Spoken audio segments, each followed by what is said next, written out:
You know what I don't understand? Mm. Like, how am I so sweaty?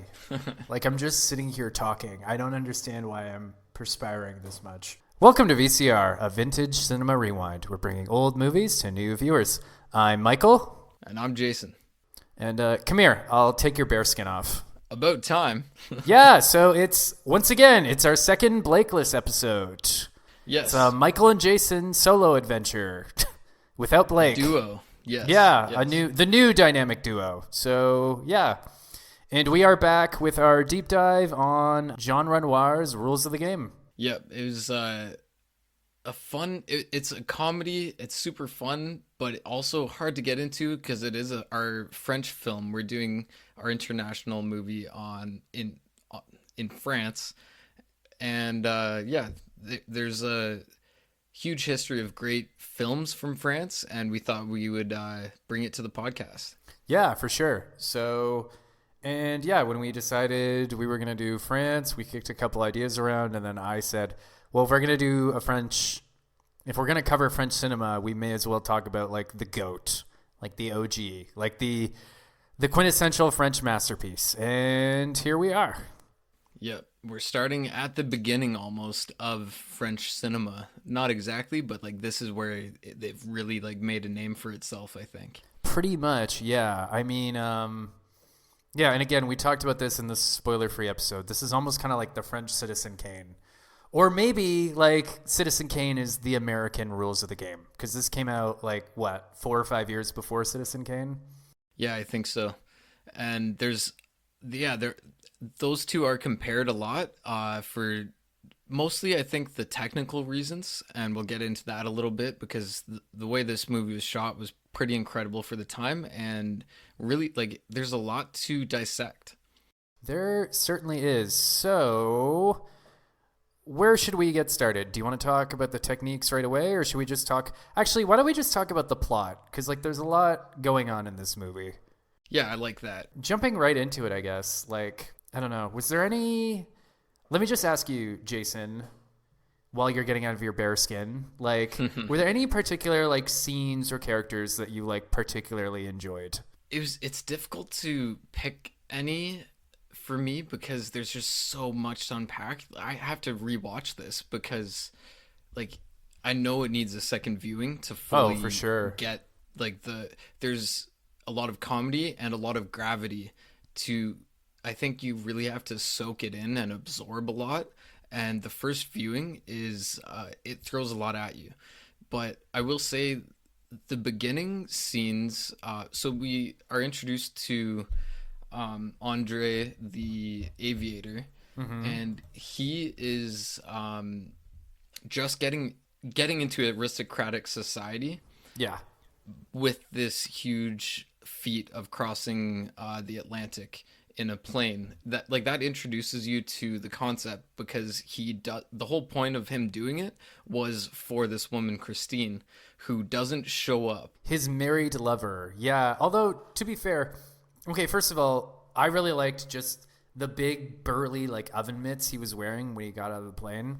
I don't know if Yeah. that's standard issue for aviators, but I was just like, oh, that's so cute. Like, look at those big mittens. But I did want to ask, like, for the first hour at least, it seemed really ambiguous whether or not the affection between Andre and Christine was mutual. Like, it seemed a little ambiguous whether or not they were actually involved in some sort of affair, or if, like, maybe Andre had just misunderstood her affections. Yeah, and I think that's kind of like that's discussed later in the film by between Christine and Octave, his best friend, and her childhood friend, or like they've known each other for a long time. Octave kind of has this moment where he kind of admonishes her, and he's like, oh, you're like a 12-year-old girl. You just throw yourself around the necks of whoever you please, and, like, it confuses people, right? Yeah, yeah. So yeah, like this guy is coming into this society, and we're introduced very quickly to it where adultery is the name of the game. Yep.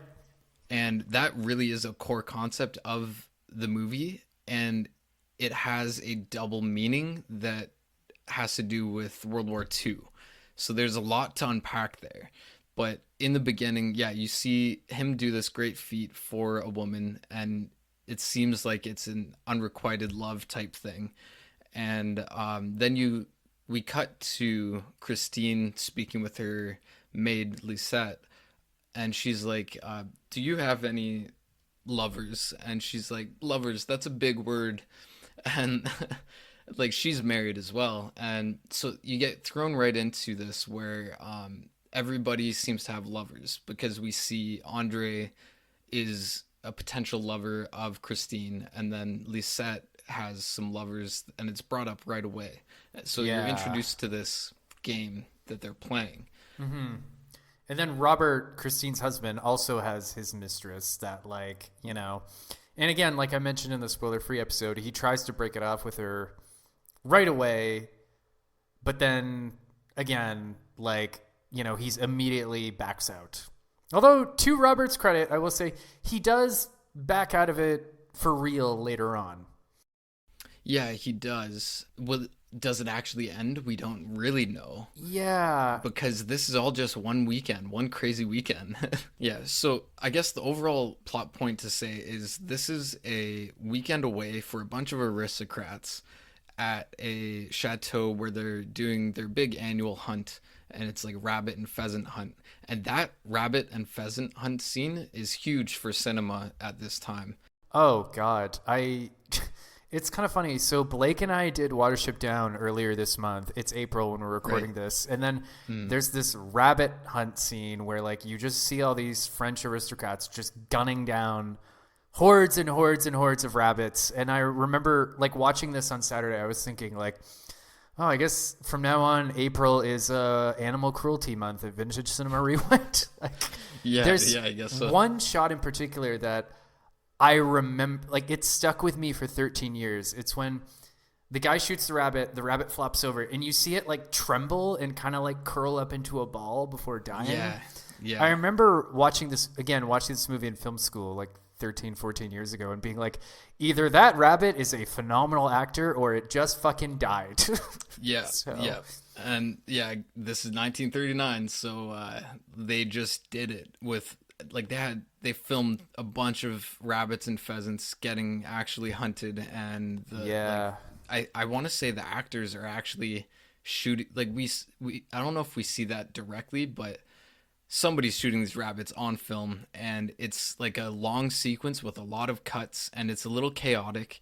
There's a lot going on, while there's also this undercurrent of who's doing what with who, because there's even more adultery going on. Like, I didn't expect there to be that many affairs in like the first 20 minutes of this movie. Like, almost all of them are uncovered. It's funny. So again, they invite Andre.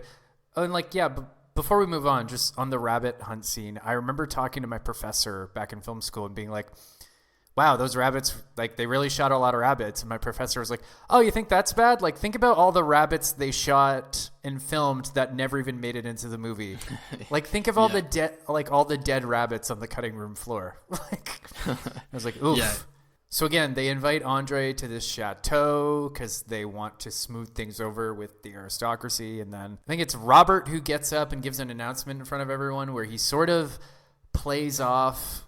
No, it's Christine who goes up and delivers this big announcement where she's like, oh, like, Andre and I spent many, many, many long, pleasurable hours together in friendship, where he told me about all his goals and dreams and aspirations and blah, blah, blah. And, and then we see all these like little private conversations where like nobody's fucking buying it, but like that's their whole idea of, we're going to smooth this whole thing over and we're going to whatever. Right. But then Yeah. again, nobody's buying it. And yeah, the affairs continue on. Yeah.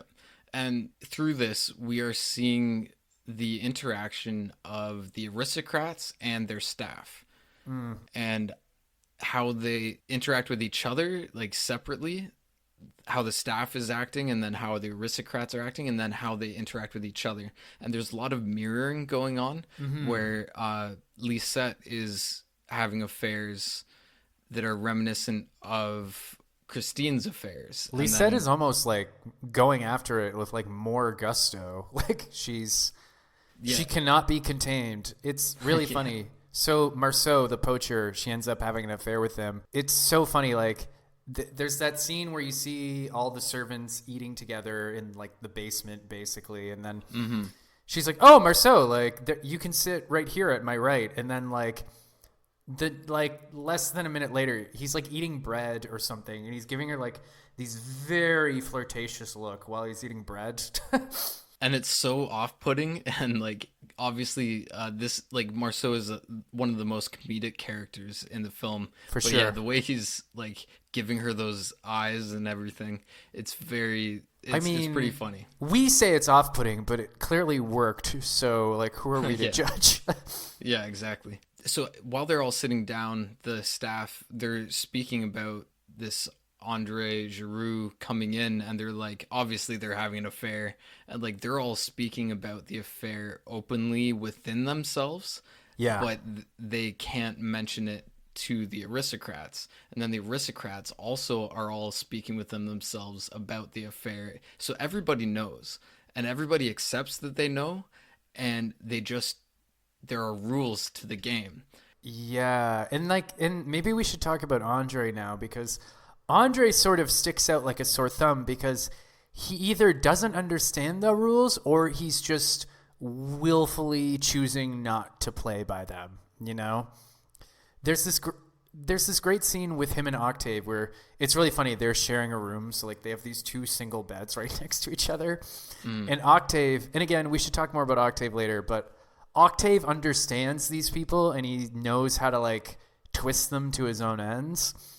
So he comes in and he's in a good mood, and Andre's sitting on the bed and he looks really like despondent and upset. And Octave's basically like, "Oh wow, everything's going over really well, blah blah blah blah." And Andre's basically just like, "I'm leaving. Like, fuck this place. Like, this sucks." And Octave's like, "You can't leave after all the work I've done." So like, Yeah, it's like Andre is a referee of the rules of this game, because he's smoothing over the relationship between Andre and Christine with the Robert, the husband, yeah, the lord or whatever. So yeah, and then he also ends up like he's smoothing everything over, and he's kind of like assisting everybody in staying within the rules of the game. he kind of reminded me of almost like an Odysseus figure, where it's almost sort of like he's kind of this down on his luck guy, but like he can move through this world because he just understands how to like charm and manipulate these people, right? He knows how to play them to his old ends. That's a great point, because he isn't like a pure-blooded aristocrat. Like he has made it to this level just by being the one who smooths everything over and has great relationships with everybody. So he's playing the game at like a higher level because he has to skirt in. Yeah, he's almost like and like the whole idea of like, let's invite everyone to the chateau and let's invite Andre and we'll smooth everything over. Like, it's all his idea, right? And like, even like, it's almost like he's almost like there's no real main character of this movie. I think, you know, Jean Renior famously said that this is more about a world than a single hero. Yeah. But like, even Octave is almost kind of the closest we get to a protagonist, because it's his actions that are kind of guiding a lot of the plot, right? Like, so in the beginning, Andre's super heartbroken and like almost suicidal about, you know, Christine not, you know, showing up for him. You know, Octave is really mad at him for almost getting him involved in a car wreck. I mean, understandable. And then Octave's the one's like, all right. Like, I'll take care of it. And then he goes to Robert and he's like, let's invite this Andre guy to your chateau and we'll smooth it all over, right? So, like, he's almost like, it's interesting. Like, I almost feel like you should show this movie to, like, political science majors, because it's such a weird, complex study on power, right? Yeah, that's a good point. He also is he's setting up, like he understands Robert and Genevieve's relationship, and I thought initially that he was going to set Genevieve up with Andre to Yeah. solve the whole problem. And I think that was his goal originally, but things are just so chaotic that like he can't He pull it off. But can't like even keep up with it. Yeah. yeah. He also says like the most famous line in the movie, which I wrote it down because it was such a good line. When he's talking to Robert about how to smooth everything over, he basically says, "The awful thing about life is this: everyone has their reasons." And like I was already enjoying the movie, but when he said that quote, I sat up a little straighter. I was like, "Oh, interesting. Like this movie has more to say than I thought it did." Yeah, yeah, it's like it's condemning but also uplifting a little bit, where he's basically saying like each person is out for themselves, but then everyone knows that each other are. I saw it more as him saying like everyone is more complex than we give them credit for.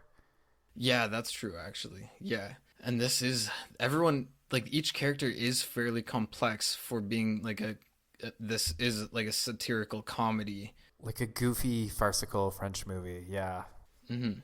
And then going back to Andre, again, he really stuck out like a sore thumb to me because like he almost kind of reminded me of like Ned Stark in the first season of Game of Thrones, right? Where it's like he's an honest man in a like compulsively dishonest place, you know? That's very apt. He's like, okay, so later on, him and Christine sort of reconcile and they decide that they're going to run away together. And Christine is basically just like, let's go. And Andre's like, no, I have to go talk to your husband. And Christine is like, wait, you're going to do what? And Andre's like, well, like, he's the host and I'm his guest. Like, it would only be polite for me to, like, talk to him about all this. Yeah, yeah. It's like he gets the game, but then he doesn't want to play it, but then he ends up playing it. Right. Well, it's almost like he gets killed because he refuses to play by the rules. And that is the same. Like, him and Schumacher are the only two who don't want to play by the rules. And, like, that's a big point here, is if you don't play by the rules, you're going to get bit. You're going to get shot. Schumacher ended up being a murderer. Like, he ended up murdering Andre. So both of them are, like, connected in the fact that they don't want to play the rules. They want to be passionate and, like, loyal. Yeah, they want to be honest. They want to be honest men, right? Yeah, yeah. And that is mentioned early in the movie where I think like the general that's bumbling around this mansion and everybody's kind of like being very proper around him and not playing the game in front of him. He says to Andre, like, you're an honest man, like you're a great man. There's not many left like that. Yeah, I forgot about that. That is a really good point. There's also, I think it's one of my other favorite quotes from this movie is Guinevere.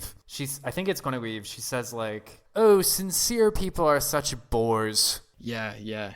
So, yeah, and again, maybe just going back to the historical context a bit, the reason this movie it was considered so incendiary back in 1939 is because, you know, World War II was just around the corner and everyone knew it. And here comes this movie, this show that like, instead of preparing for war or like fighting fascism, our leaders are just running around fucking each other. And it's a commentary on class, and they are basically like this movie shows a mirror to the French people to say like this is why we're going to war, because the elite French people, the aristocrats, are off hunting and enjoying their lands separated from the reality, and they know they can just go off, they can escape the war so easily because they're rich. And then like the people serving them are so focused on that like they can't do anything about what's coming. Yeah, it's almost like, so the elites are too busy just playing their stupid trivial little games, and everyone else is just so focused on emulating their quote unquote betters that, Yeah. you know, that's why fascism That's why they weren't prepared for fascism, right? Yeah, and that's actually still like an accurate thing today when you look at how placated the masses sometimes can be when they're like trying to play this like ladder of Yeah, our this economy. game, right? The lower class doesn't want to believe they're lower class, so they emulate the upper class and they ignore what's actually going on to keep them down. Well, I mean, how, like, let's be honest, like, how much energy do we waste in, like, 2024, like, the age of, like, social media and all that digital connection, whatever? How much energy do we waste trying to appear more, like, higher class than we actually are? Or just how much energy do we waste trying to appear more together than we actually are? So I'm going to throw myself under the bus right now, so stand back. I got a Facebook memory. By the way, you want to know how old I am? I still use fucking Facebook. But anyways, I got a Facebook memory from 2 years ago, and I had mentioned, I was talking about being close to finishing this book, and I shared that memory and then just wrote, here's all the things I accomplished in the last 2 years. And like, it was really cool and all that stuff, but it was also kind of like, why did you fucking share that? Like, you know, there was also, sure, you did a lot in the last 2 years, Michael. There's also a lot of you just wasting time, like pursuing things you shouldn't have been pursuing, blah, blah, blah. I don't know why I'm humiliating myself on our podcast, but here I am. Yeah. No, like there is a parallel to the movie where like you're kind of like Andre Giraud doing something for some reason and you don't know why. Kind or, like, of, you right. were back then. Yeah, I'm like Andre because I'm admitting it. Like most people would just be like, no, like, you know, everything's fine. Yeah. Yeah. And then like for me, I like, and a lot of people in the world, with social media, we post only photos of us doing cool shit. So like I went to New Orleans and posted some stuff, and it's like that's what the rich are doing, and I'm gonna go do that and post it and post my best like the best little tidbit of my life on social media.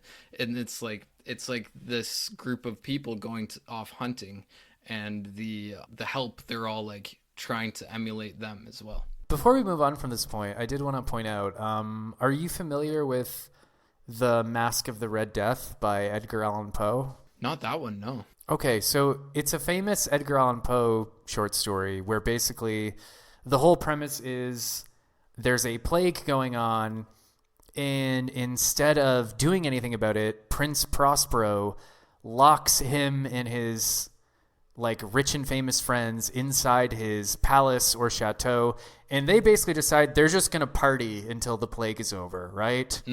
So you've got this plague ravaging the whole world, but then all these rich assholes locked in their chateau just having a mask ball that goes on forever, right? But then a mysterious stranger arrives in a red mask, and as soon as he arrives, people start dying. And it turns out basically the premise is death has arrived in a red mask, right? Wow.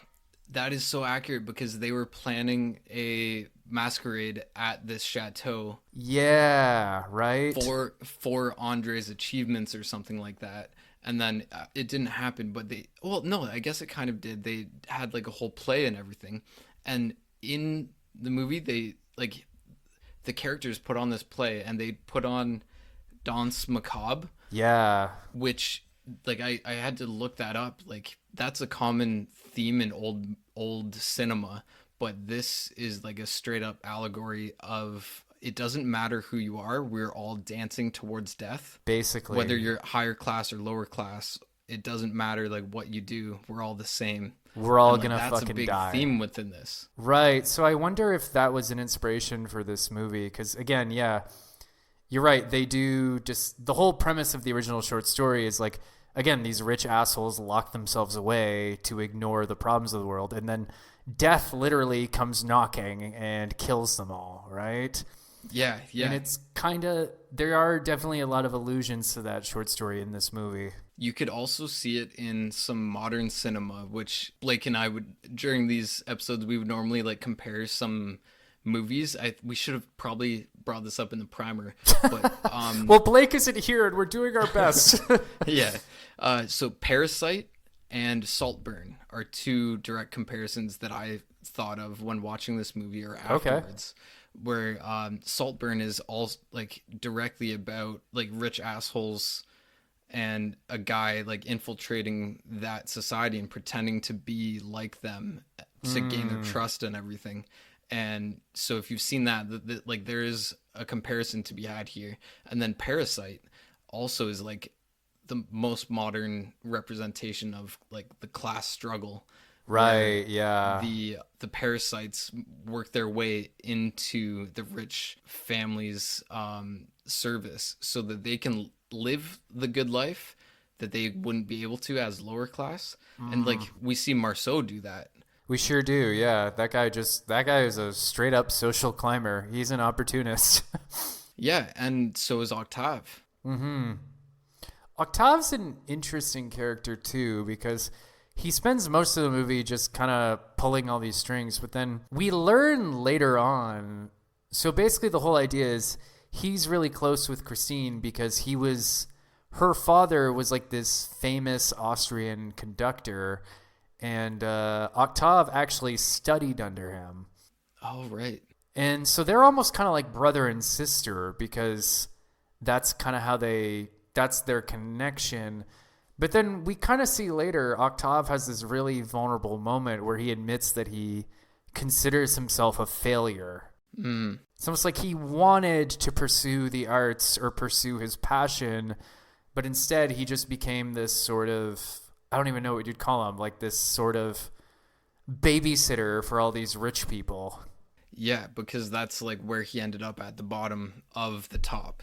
Yeah, that's a good way of putting it. The bottom of the top, right? Or like, yeah, he's among these. He can move through these crowds, but he's not really ever a part of them. Yeah, like he's never the one that's needs, like he's the fixer. He's never needs the fixing, and then like he does admit his love for Christine in the end, but like.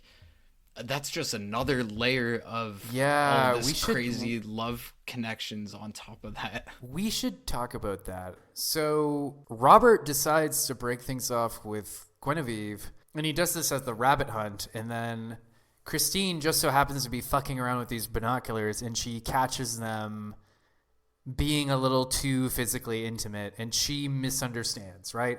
It's a classical, like, kind of romantic comedy farce trope, right? A misunderstanding. So then it's interesting. Everyone else seems, like, Robert seems to be fully aware of her affair with Andre, but she didn't seem to have any idea of his affair with Guinevere. Yeah, but then later she acts as if she knew to speak with Genevieve about it. And is like, men are all pigs again, I think. They kind of have this weird like sisterhood moment where they almost kind of bond over how awful men are, blah, blah, blah, blah, right? And that goes, I think, like, so there are so many mirrored, like, intentional mirroring happening within this movie where there's like a men versus women and upper class versus lower class at like. So I think that's another one where the women are saying that kind of stuff, but then the men are saying like, oh, she's so like she's throwing herself at men like all women kind of do. Like that's not as strong, I guess, as the other mirrors, but I'm just seeing like how well I think Jean Renior wrote everything. Yeah, how well he understood all this like web of connections, right? And then actually on that point, when Andre and Robert also have a weird kind of like bro moment where like, Schumacher catches Marceau canoodling with his wife and he chases him through the chateau shooting at him. And then, Andre and Robert kind of have this moment where basically Robert sort of gives him his blessing and is like, all right, go. Like, and Robert kind of says, like, I love her and I want her to be happy. So, yeah, go nuts. Like, yeah. But then he almost like, I think he was implying that he would give Andre some money too, because he's like Christine has needs, which is repeated a few times Yeah, that's a common thing. Yeah. later by Lisette, where like Lisette would love to go off and marry for love kind of thing with Andre or Octave. And then we see that repeated where Robert is like, you don't have that much money to Andre. And then Lisette is like, you don't have any money to Octave. Yeah. So Robert understands what's going on and is willing to give his wife away, but he's also like becomes best friends kind of with Andre because they share the same plight of loving women. I suppose, yeah. Robert actually, he kind of turns out to be sort of a decent guy, I guess, where like he seems to genuinely love Christine and genuinely want her to be happy, even if it's with someone else. Mm-hmm. So that is kind of an interesting little wrinkle in this whole thing. By the way, I think one of my favorite moments in this whole movie is when Andre runs off to go be with Christine and Lisette starts crying because she doesn't want Christine to go. And then Robert turns around and he's like, please, Lisette, like, I'm not crying. Yeah. Yeah. I think when you take a step back from this huge web of affairs and like unrequited love and hidden love, like all of these different, when you take a step back, the commentary is kind of that nobody in this situation wants to be in this situation, but they have to play the game. So they're all stuck within this loop of love and affairs. None of them really want that, but they seem to be just playing the game because that's what they do. I don't know. I don't even know that I don't know that I would agree. I think a lot of them are more or less content to play the game, and that at the end of the day, it is almost kind of just a game.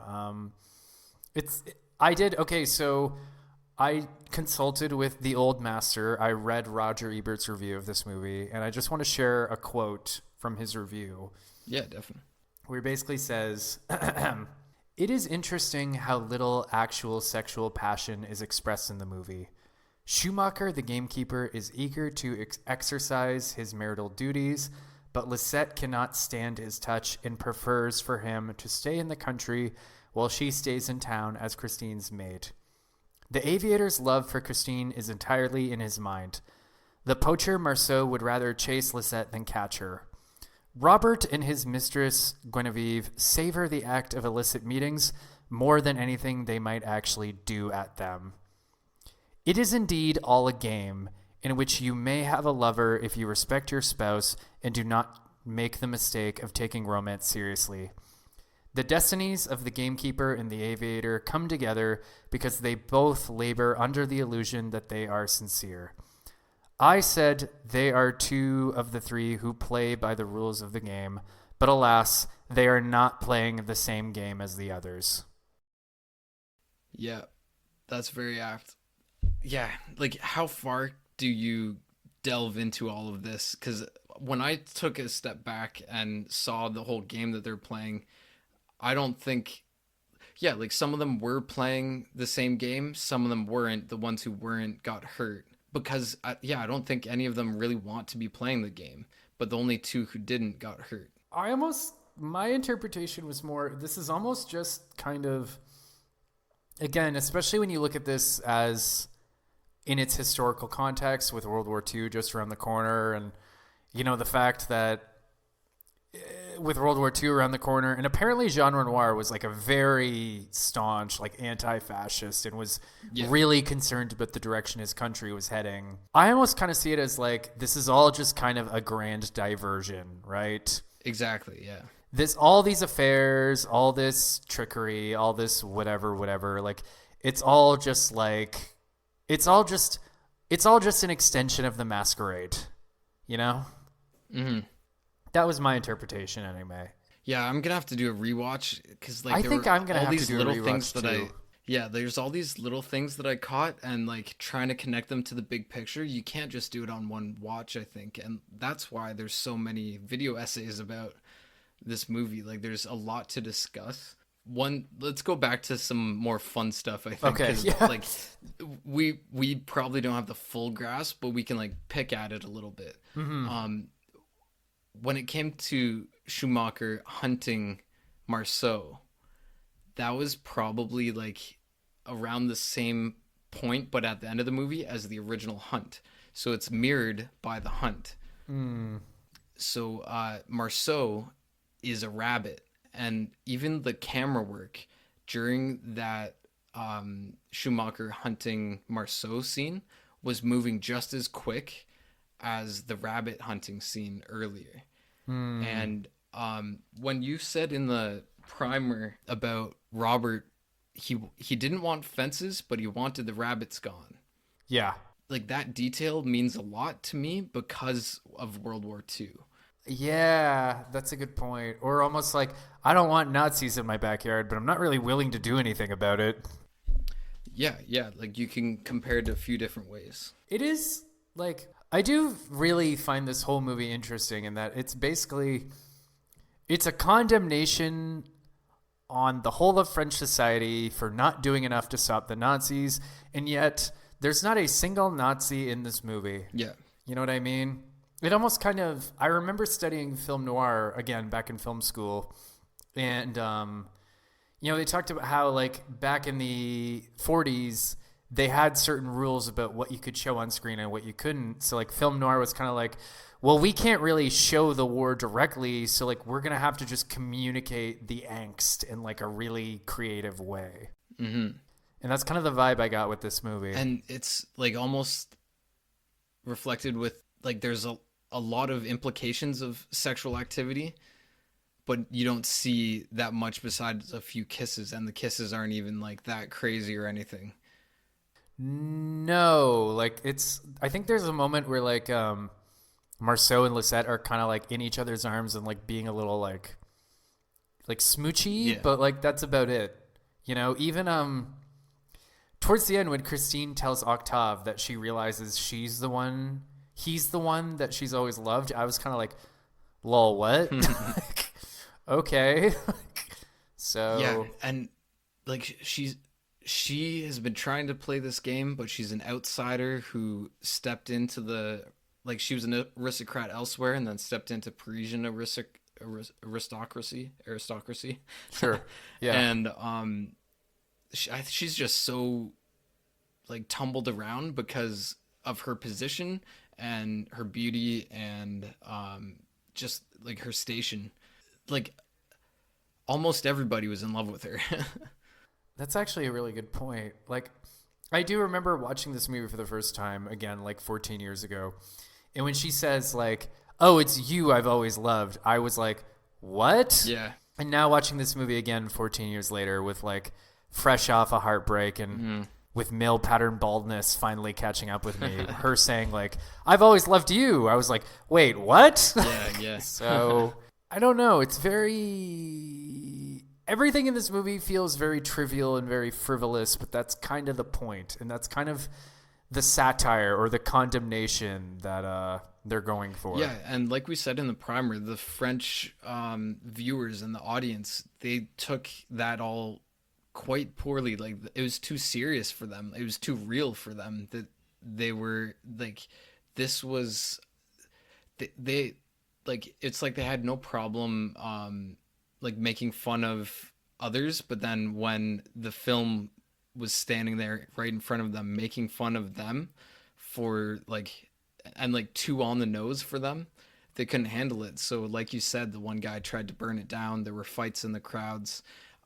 Jean Renior had to cut, like, 8 minutes off the film just to be allowed to continue to put it into cinemas, and then after that they had to cut another bunch.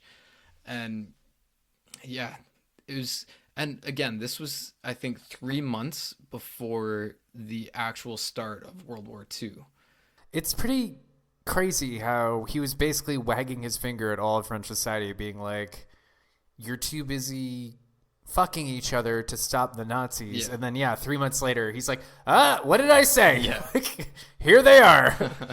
But I mean, again, it's like I said, it's kind of a miracle this movie exists at all in the form it does, because I think like 1956 they discovered some old reels and they like cut together the more complete version. And yeah, I mean, do you consider this movie a masterpiece? I think I can allow that qualification off of one view based on how much it's making me think and try to pull pieces from it and say, like, how does this fit into the big picture? What was he actually trying to say? Because like it deserves a look, a deep look, because of like all of the, like, there's depth there that's hidden behind such like farcical surface level bullshit of this game. And like I want to know more. So yes, I think it does kind of deserve that. I would agree. I mean, I really think we should maybe do more movies from this director's filmography, because I'm curious to see what else he's accomplished and what else he's done. But like, I really enjoyed rewatching this movie, and like, yeah, I would really like to see what else this guy has to offer. So there were two films that he did before this. He started out with a bunch of short films, but there were two direct ones where he had like great success for the first two, and like you almost want to watch them as a trilogy, I think. The Grand Illusion is a 1937 one, and yeah, that's his. I think that's like his most popular one, right? yeah, it has like higher ratings, and I saw other people like who were reviewing the rules of the game and saying the Grand Illusion was better. Maybe not as impactful, but if this one was considered a masterpiece, he had to have, because of like the social commentary that it sparked. I'm sure his other ones are like just as good. Yeah, I really want to see more from this guy. And like, I want to say another thing is, a lot of the times when you rewatch old movies, you kind of, the acting isn't always on point, you know? Yeah. I remember, this is probably gonna get me some flack from like film purists, but like, I tried watching The Searchers, the John Ford Western from like the 50s with John Wayne. It's like considered one of the greatest studio era movies of all time. It's from like the 50s or something. I watched it 3-ish years ago, and the acting was just so cheesy that it was just really hard for me to take seriously. Yeah. But I will say, watching this movie from 1939, I will say the actors are all phenomenal, right? Like, even Octave, like the director, everybody turns in a phenomenal performance. Like, I remember there's that moment where like, after Schumacher has been dismissed for, firing his gun throughout the chateau, Marceau finds him a few minutes later crying behind a tree. Mm-hmm. And I remember watching this movie for the first time 14 years ago and just being like, oh, that motherfucker is actually crying. Yeah, yeah. I was very surprised as well. Like, I've seen some other movies like close to this period, and like, of course, we're only watching some of the best of this period, but this one, like, there was very little to talk about when it came to like poor acting. Like, the majority was all phenomenal, really. Yeah, no, I don't even think I'd point out like a single performance that kind of, I wouldn't say it phoned it in. Necessarily a performance. It's just like how it was shot in that time. It made sense. Like, some of the screaming and fighting, like the fights didn't look real. Yeah, that's a good point. And, yeah, like, they were very silly, but maybe they did that completely on purpose to say like, these aristocrats don't know how to fight. Yeah, these losers. Yeah, but that's also like, fighting in movies has been traditionally pretty poor in old movies, and then like some new movies as well. But I remember watching The Godfather again with Blake last February, and like, there's that scene where James Caan is punching that guy, and like, his fist is very clearly not connected. Yeah, exactly. Yeah. And you're just like, well, shit. Like, oh well. I guess we should probably get to the effects and filming just because we're talking a little bit about that, like the fight scenes. That's a good point. Just so much was always going on in the camera, and this is basically like a big portion of what cements this as a masterpiece, because it was the first to do this and they nailed it with the it's, from what I researched, like blocking. So you have the foreground, background, and midground, and that, as well as the deep focus and different panning techniques. Maybe we should explain what deep focus is. Basically, deep focus is just it's basically just when the whole screen is in focus, right? Like a lot of the times the director will put, you know, either the foreground in focus or something in the background in focus, but like deep focus is when the whole screen is just crystal clear in focus, right? Yeah, so you see what's going on in the background, and Jean Renior like specifically has certain things going on in the background that are directly related to the foreground. So just the fact that they had the cameras that tuned to be able to show it all is a impressive technical feat. But then just the directing of actually using that space, it's like he was always like wanted to use it but wasn't able to until they got this in, and he's like, this is how it's going to work from now on in film history forever. Basically, like I think Citizen Kane is considered a pioneer in deep focus cinematography, but this movie was doing that 2 years earlier, and it's really interesting. Like and this kind of speaks to like the whole theme and topic of this movie, where like, you know, you've got the higher classes and the lower classes and the masters and the servants, but there's so many moments where like two characters in the foreground will be talking, and then you've got two characters in the background doing something completely unrelated or almost completely ironic, you know? Or there's a scene when Andre first shows up to the chateau, and like the aristocrats exit that scene together while their two counterpart helpers exit from the back, and like they're off going to do different things. So like that's when you see the separation, and then like the next two scenes are what happened to those people as they exited. So like how they exited led to the next two scenes. Yeah, it's really cool. There's the one shot that I really liked is you've got Marceau and Lisette kind of like, again, canoodling with each other. And then while they're in the basement in like the servants' quarters, you know, being romantic, and then you see Schumacher, Lisette's husband, approaching from the background, and you're just like, oh shit. Yeah. Like, you know? So you know before they know, and it's all shown and like in a long cut scene.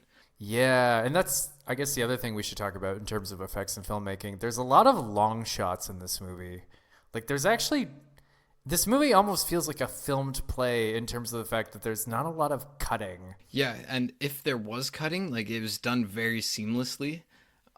Things move from one scene to another so well, which is almost unheard of when you're watching some, like, very old movies like this. Mm-hmm. And I think that's part of the reason why I personally think this movie holds up so well, is that it feels very modern in terms of just the deep focus cinematography, the long shots, all that stuff. Like it just it blends together very seamlessly. To that point, the camera, I read this in somebody else's review and it clicked automatically, where I was like, that is exactly like what I think Jean Renior was doing. The camera is at eye level almost all the time, as if you are standing there watching around, and like the way where the camera's focusing is almost as if you were on the other side of the room and you saw this game being played, and you're one of the guests in the house who's not one of the main 8, and you're like trying to like crane your neck around someone to see like, oh, what are those crazy fuckers doing over there? Yeah, what's going on now? Yeah, it's almost like you're a guest at the chateau, right? Yeah. That's a good way of putting it. And then my other scene, just to talk about the use of the the depth is the hallway outside of all the guests' bedrooms. They played with that a few times where like after the ball or whatever, everyone's going to bed. And that was just like fun, showing off the technical prowess of the camera, where like Andre was like going up and down saying goodnight to everybody, and like people were coming out of their rooms and then into another room, all of that. That was a really fun use of that. I think that like viewers of this in 1939, even though they were so upset by the content, they probably would have been like, wow, that's cool.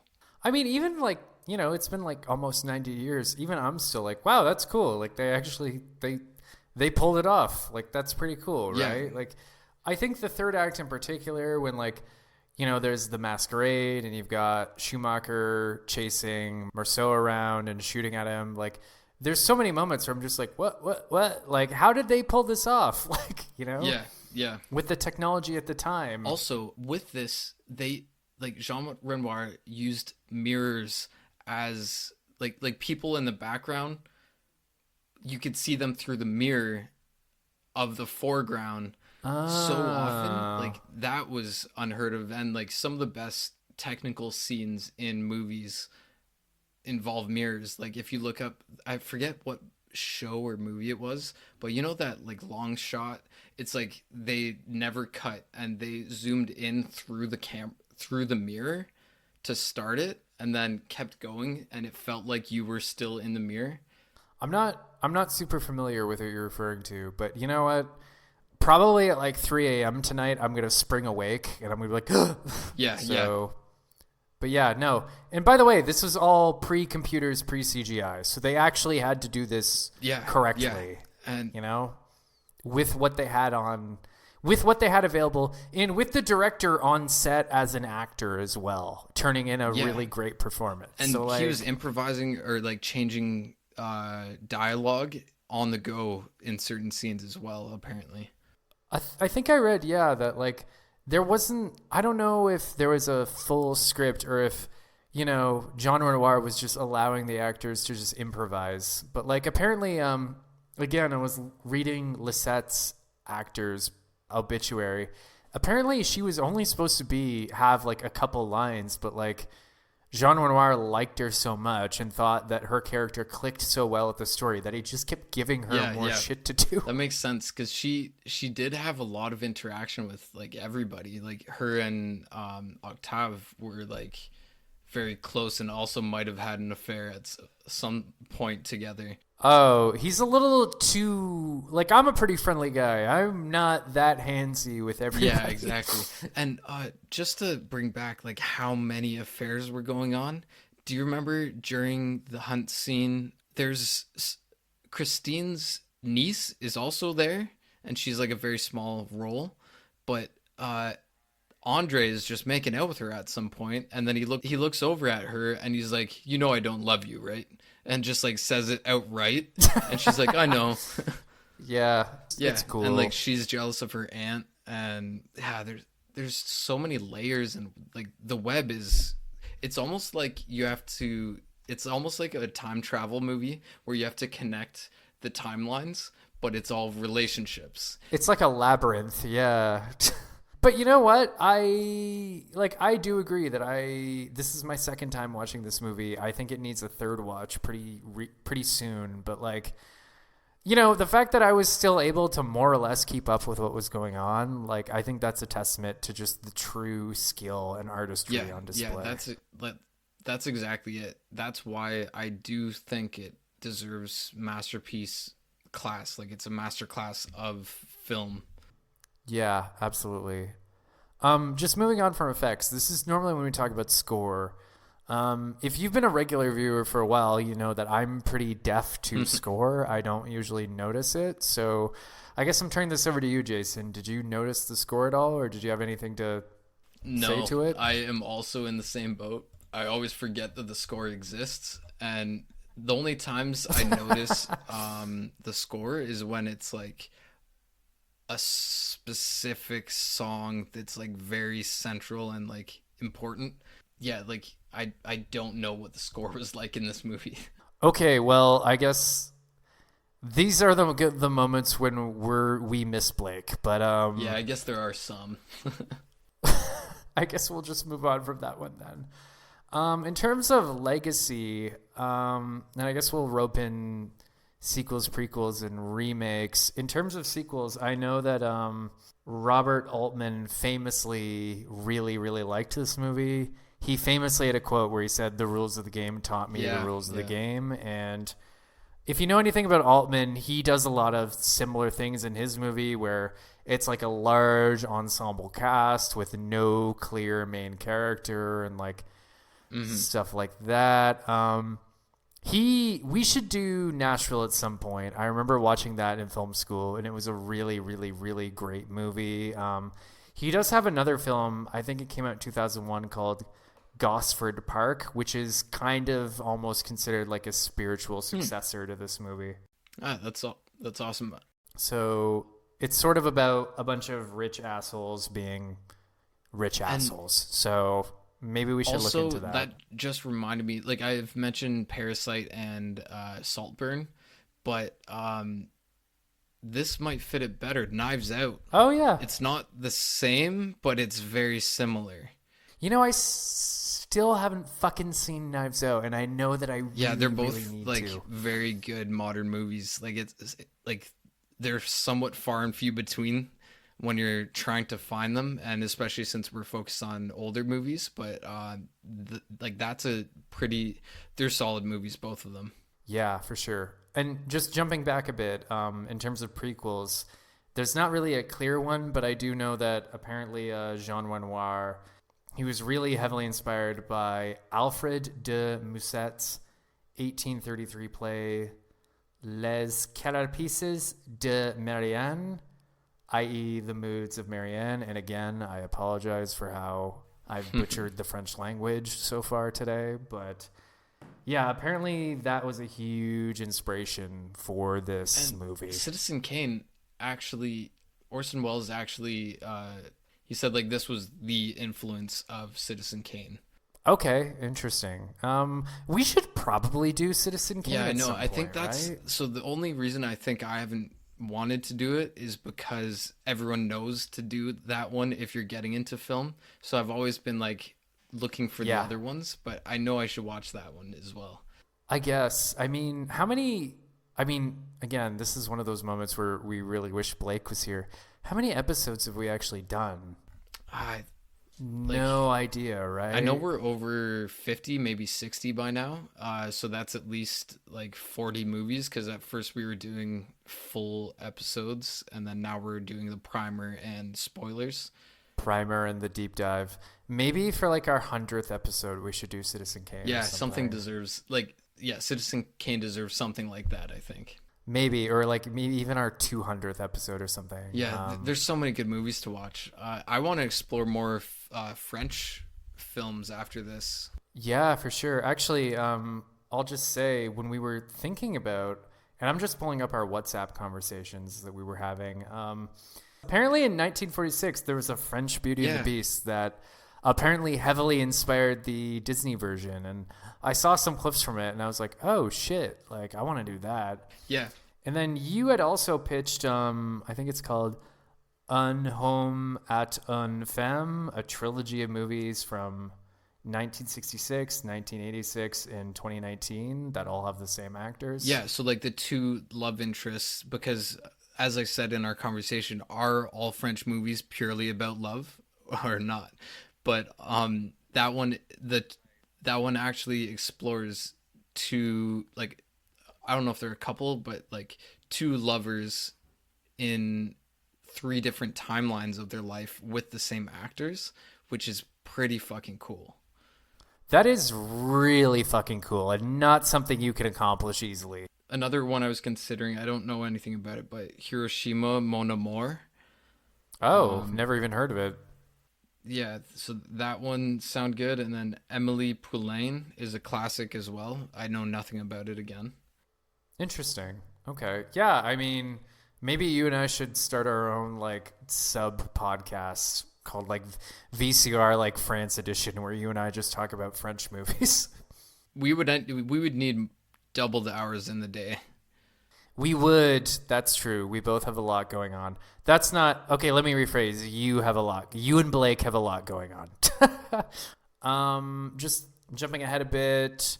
Personal reviews in the partner factor. Do you want to start?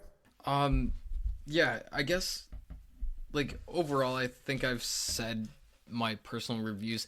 If I was to sum it up, I would say this was a very chaotic watch where Yeah. I was trying so hard to like grasp everything and I couldn't. It was like there was too much going on. You get thrown in right away, and I'm like looking at all of these things, and like I had to do a lot of research after it to be able to speak about this. And I didn't know the historical context exactly. I didn't know, like, I knew it was 1939, but I didn't know like the whole connection to like what Jean Renior was trying to do with this, until I pieced it together after through research. So I definitely want to watch it again. This is really one of those movies where you almost want to watch our primer episode before you actually watch the movie itself, you know? Yeah, yeah. And Annabelle only caught like glimpses of this. She was busy, but so the partner factor, she was like, animals were harmed in the making of this movie. Well, you know, Annabelle is not wrong. I think a lot of animals were harmed in the making of this movie. Yeah, yeah. So overall, yeah, like I do put it into the realm of masterclass, like masterpiece movies. I don't know how strongly it deserves to be there, but from one watch, I can place it up there. Yeah, I would agree. In terms of my personal review, I really liked this movie. Like, it took me a little bit to get into it, but once I was in, I was in. You know, I had a really good time, particularly with that second hour and the third act. In terms of partner factor, I am currently partnerless, so I can't really speak to that. But if I had a partner, I would have forced him or her to watch it. So they might have enjoyed it. So if you subscribe to our Patreon, maybe we'll have a tier where you can be my partner, and then you can weigh in on that part of Michael's partner of the week. Michael's partner of the week, and you can weigh in on what you thought. So would you use this as a like a test movie for a potential partner? That's a really good point. I don't know. When I start dating again, maybe I will start putting this movie on and just see how they react to it. Yeah, yeah. And if they're like, what the fuck is this? Can you put on like Survivor or something? That's also a super dated reference. I'd be like, oh, you can watch whatever you want when you get out of here and get out of my life. Yeah, yeah, exactly. There are some movies where like you put it on and you're just watching them and you're like, do they get it? Can I confess something just to you and our, I guess, half dozen listeners? Sometimes I will pretend I haven't seen a movie just so I can watch it with another person and just see how they react to it. It's fucking smart. It is. I'll be like, oh, wow, I've never seen this movie. Let's put it on. And then I'll be like, oh, interesting. Like, what did you think about that? Yeah, yeah. It's a good play, especially at the beginning of a relationship. Sometimes I don't even do that in relationships. Sometimes I just do that with friends or my mom. I'll be like, oh, yeah. Oh, what do you think about this? And then I think it's like, because I'm an artist, I react to things very differently. So sometimes I just like seeing how, and I'm not saying this condescendingly, like normal people will react to things. Yeah, yeah, you are abnormal, so that's fair. I'm super weird. Like, yeah. It's almost like a grounding experience. Yeah, it's like you have to see what you're supposed to feel. Yeah, like I'm an alien studying human emotion. Like, Yeah. Interesting. Taking notes, like, so, yeah.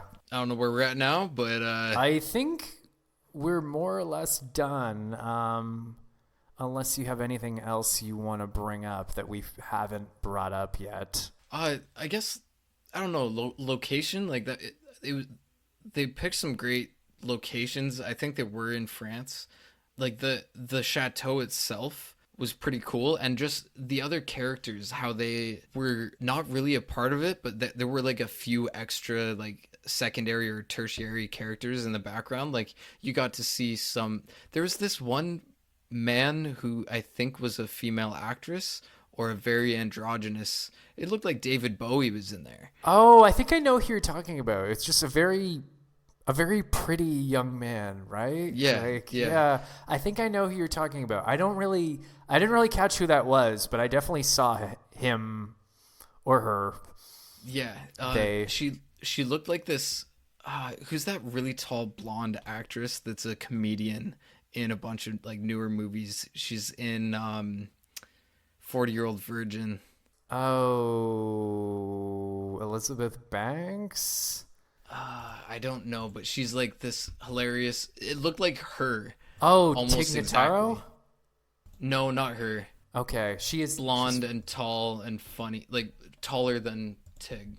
Yeah, I'm gonna have to look that up too. Who the fuck is that? Jane Lynch. Oh, Jane Lynch. Yeah, she's amazing. So this character, this actor looked exactly like Jane Lynch, just dropped into 1939. But other than that, we get like the general is kind of important and like has an interesting role. The chef gets a few lines when they're being very racist. We didn't even bring up the racism. Oh, yeah, there is some unfortunate things in this 90-year-old movie. Very like I don't know. Like there was Jewish commentary that I don't know how that would have gone over at that time or how to think about it for that time, because obviously it's a very trying time for the Jewish population, and they're they have different names for them, which I won't repeat in case they are racist. There's also, and we were talking about this before we started this episode, so Robert collects like these weird knickknacks and music box, and he has like I don't really know how to say this, but it's basically like a black woman caricature figurine that plays music, and he sets it down on his desk, and then we get an extreme close-up of it, and I'm like, no, pull away, I don't want to see it. yeah. So those instruments and like the mechanical things that he collects are pretty cool, and I don't like that.